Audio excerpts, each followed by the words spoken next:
Welcome to X's and O's. I'm Jeff Harrison along with Leslie Spoor. Leslie.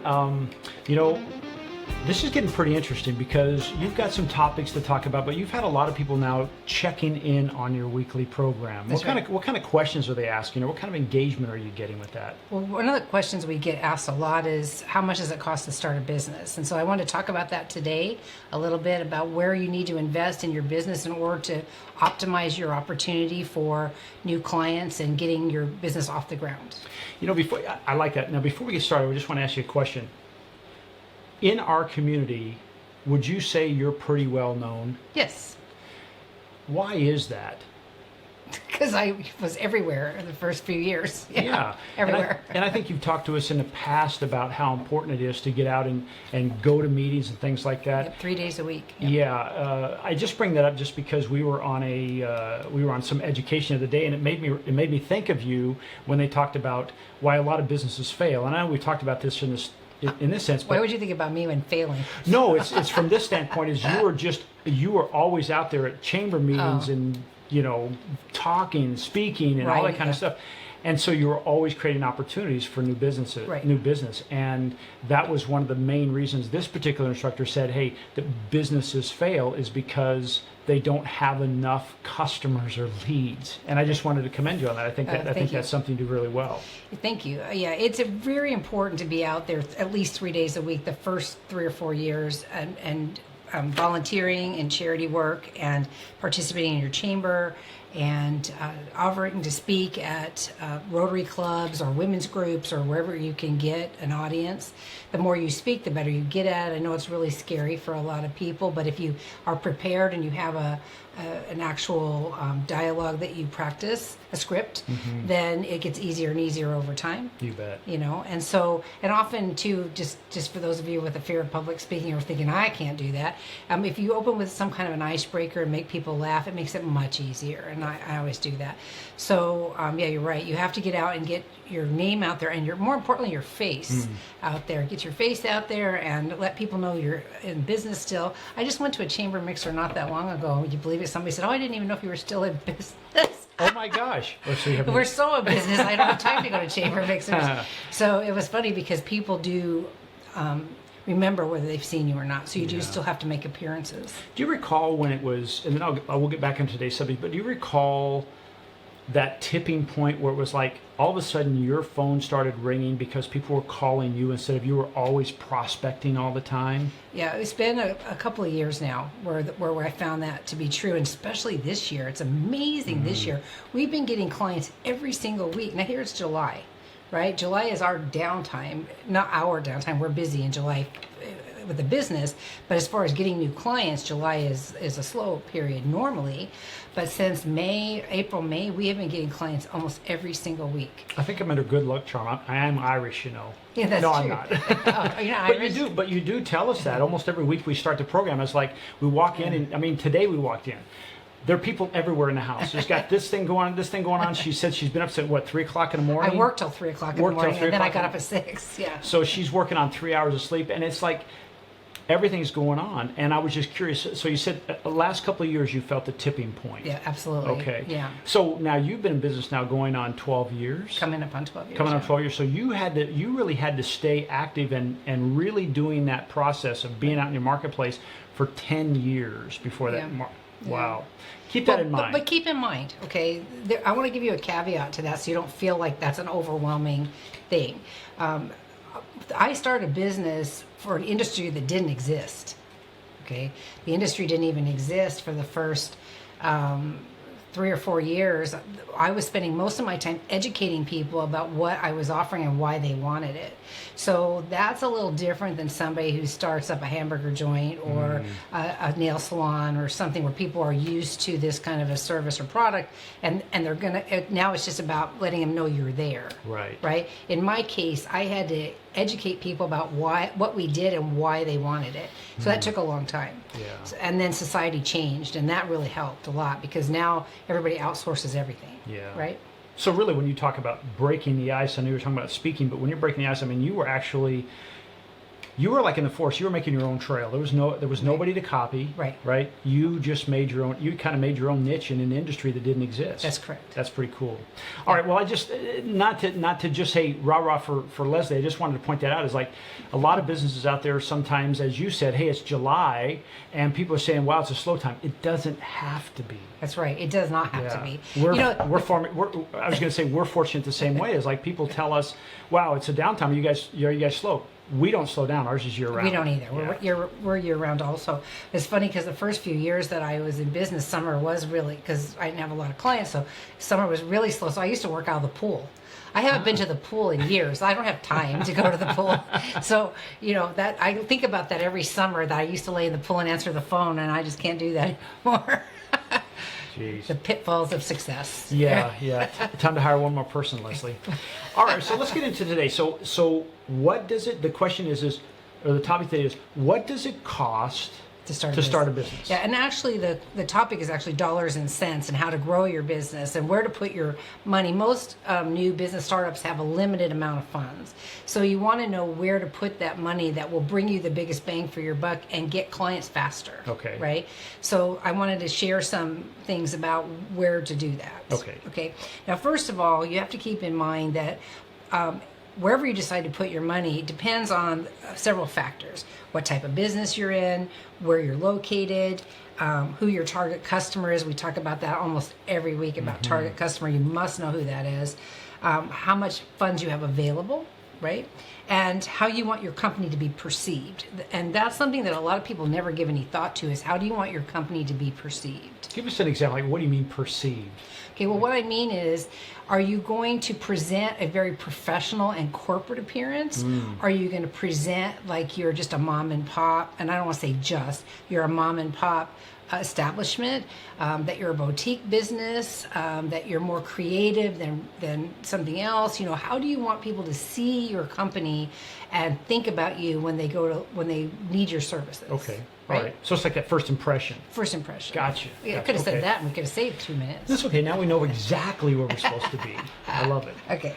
So here, I did these in reverse priority sequence, but they really could be in any order. Okay, so the first thing I want to tell you about is that you need to get a professional logo. Okay, a lot of people try to draw up something or use some stock that they buy, and it's really better to have a logo designed specifically for you, because your logo is a reflection of your personality. Yeah. Would you agree? You bet. You bet. So, and getting a logo can be very expensive. Back 12 years ago, I think I paid between $300 and $500 for a logo, which today is no need to spend that kind of money. I usually recommend Fiverr to my new business startups. That's FIVRR. Is that right? FIVRR.com. FIVERR.com. No, I don't think so. Is it ER? Yeah.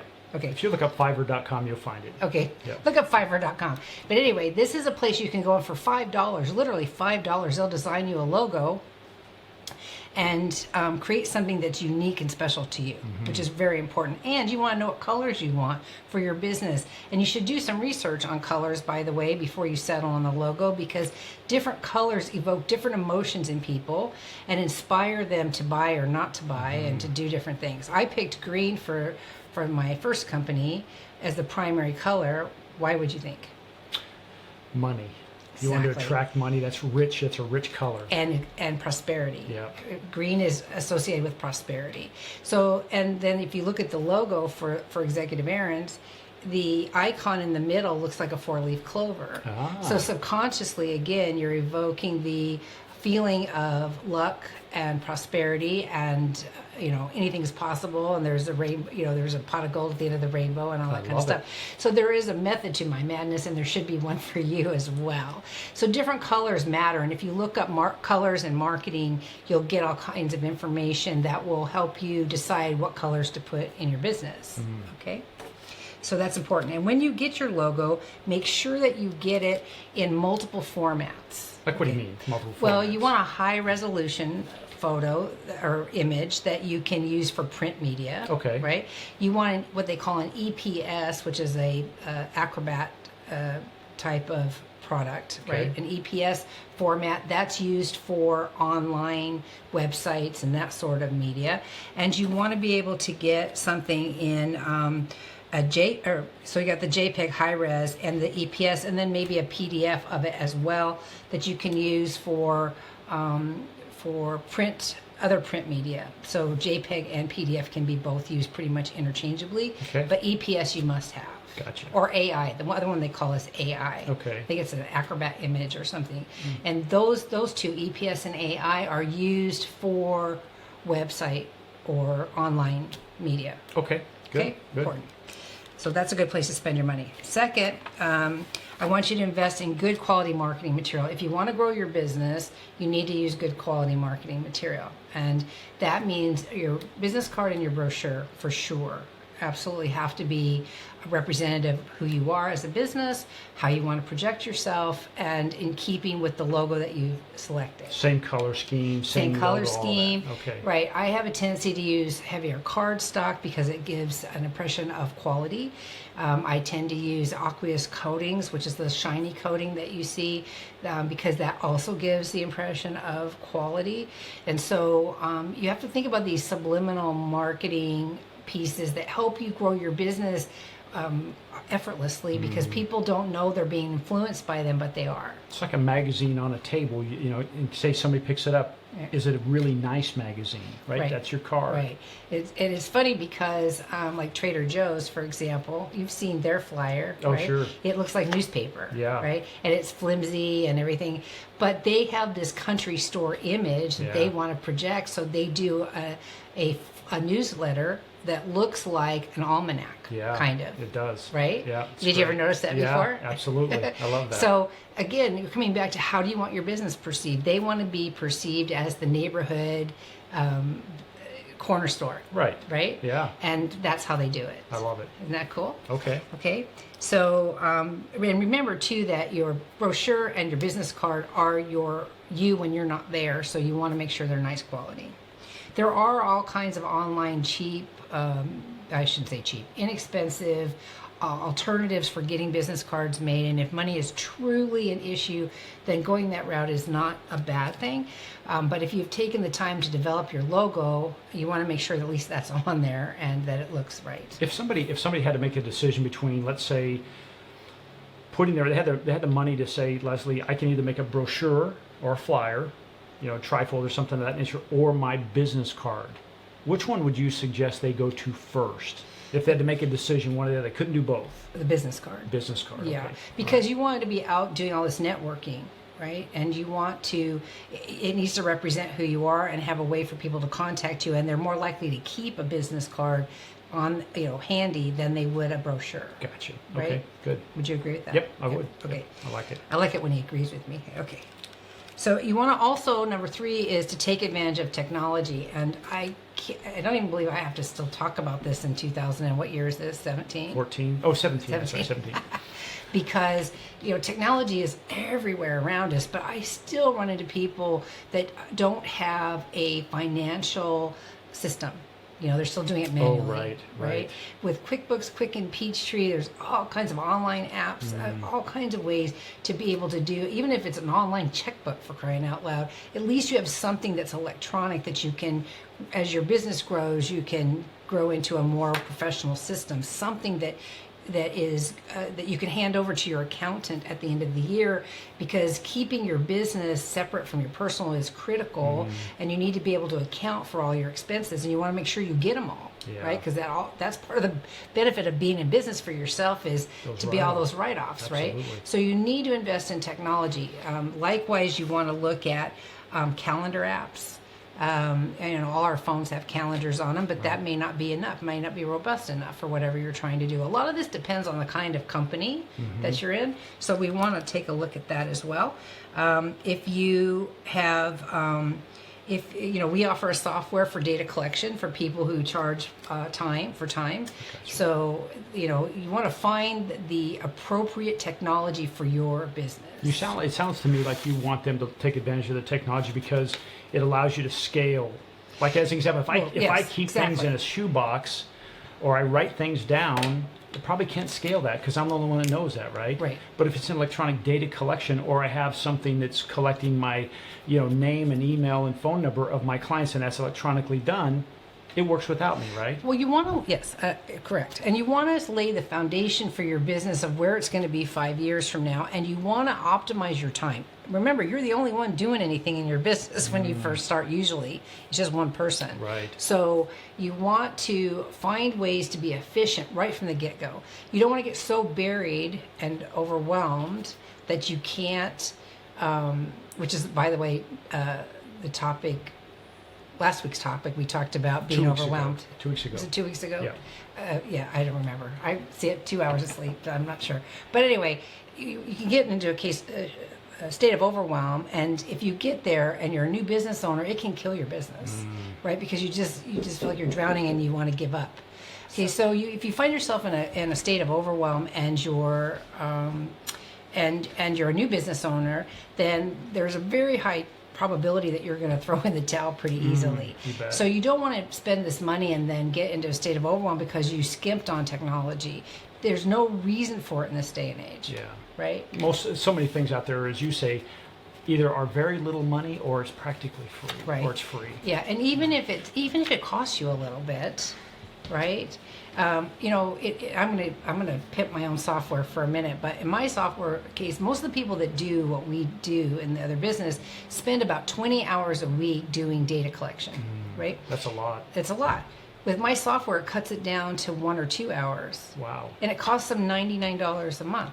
So if you can't hire a person for that. You can't, right? And if you're 20, 40, 60, 80 hours minus like 6, so you got 74 hours of more time to go build your business, why wouldn't you do that? Pool time. Pool time. I like exactly. Pool time. Oh, that's a great idea. Okay, so we were saying you need to create a marketing budget so that you know where you want to put your time and effort for the business. Okay. Right? You're going to join the chamber, so that's going to be part of your budget. Are you going to join a charity, and if so, are there any membership fees to do that? If you're going to do some kind of advertising as part of your marketing, then you need to allot money for that. So you need to actually create a plan for where do you intend to put, how much marketing are you going to do, how much networking, how much advertising, so that you know exactly what you're going to need on a yearly basis. Would you say, Leslie, that most small businesses, that's probably their Achilles, is they just don't even have a budget for marketing and advertising their business? Yes. And they're stunned because people aren't coming in their door, but they're not putting any money or effort out towards that. Right. And the problem with this whole topic is that so many times there's so many opportunities to do it. Everybody, the minute you get a fictitious business name, you start getting hit up for all these opportunities. I just had lunch with a lady today who said she's been in her business 3 years, and she tried this, I don't want to say what it was, but she did something that we get called on all the time to do, and it's a waste of money to do it. And so she tried it because it sounded like a good opportunity, but the problem is nobody looks at that particular piece of advertising. I'm not even going to say it, but I know exactly what you're talking about. So, I said, you should call me. From now on, call me before, if you think you're going to advertise somewhere, give me a call and let me help you to say yes. Because after 12 years, I know what works and what doesn't work. So let me say yes or no. At least out here in the desert, for sure. Right. There's such a limited amount of those kinds of opportunities. There's a lot of them, but they're all kind of, we know what they are. Right. So, so you need to have some kind of a plan, even if it's a roughed out plan that says, okay, I'm going to join the chamber, maybe 2 chambers, and I'm going to speak at these places, and I'm going to sponsor this many events per month or per year, so that I know how much I'm spending for gift baskets and that sort of thing. You need a plan. Gotcha. Okay. Well, what's that? Number one. Number one. The number one thing. What do you think the number one thing is? Oh, I covered up. What do you think the number one thing is? No idea. Where to spend money? Hiring employees. No. Nope, that's not it. The number one thing is invest in yourself so that you can stay current with knowledge and technology and all sorts of opportunities that could come your way. right? We always say that you don't know what you don't know, and that's because when you're an entrepreneur and you're just starting out, there's so much to know and so many things to do and so much coming at you that it's easy to lose yourself. Yeah. Right? So if you invest in a coach or a mentor, if you invest in education and training, if you invest in help to create policies and procedures, if you buy existing documents, we offer documents for our industry. If you can buy existing stuff, why start from scratch? In this day and age, there's so much information available, so easily available. There's no reason to start from scratch on anything. I don't care what business you're in. That's true. And whatever you want to learn is out there, right? So I think that's golden. So do me a favor, let's do a recap of those top 5, and then we'll wrap it up. Okay, so I'll do that. So you want a professional logo, okay, right? And you want to do the research for colors and all that stuff.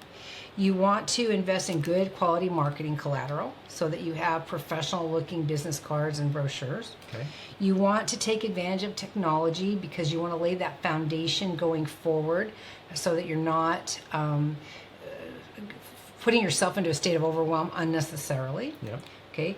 You want to create a marketing budget or plan so that you kind of know where you're going with how much you're going to spend. Okay. It's easy to overspend if you don't have a plan. Right. And finally, you want to invest in yourself.